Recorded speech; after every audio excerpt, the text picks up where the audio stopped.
waxaan calan yahow ku dhowray dhariyow wax kaa dhex beeray dhibaatada kaa ilaashay dhallaankayga kaa jeclaaday intaan calan yahow ku dhaabay maxaan dhidibada adkeeyey odiyo dhacan kugu wareejay dhurwaay iyo dhuuni qaate meelay ka dhacaan u diiday nin dhoyle maxaan ku dhaafshay dabaysh iyo dhaxanta dayrta roob iyo dhidadii da'aayey dhibkaaga maxaa adkaystay heedhe calan yahow hadh kale hoosadaada la hadhsadaa cid walba hogor baad u tahay aabbiyo hooyaad u tahay calan yow dheehi iyo dhalaalka tawxiidka dhanka sare ku yaalla ninkii koru dheehan waaya ninkii dhadhankiisa diida dhegtaa ninkii kaa furaysta malagu maalintuu dhawaaqo ayaad mari waayi dhuunta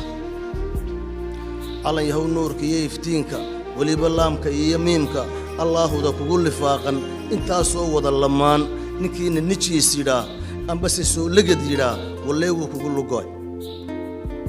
waxaan calan yahow ku dhaatay ninkii nagu dhuumanaya intuu dhaansada caloosha intuu cuno dhuunigaaga haddana jecel dheeligaaga midaan dhacayntaasi weeye waa inaan dhabanaanina warmaha laga wada dhidbaa dhan qudha laga wada noqda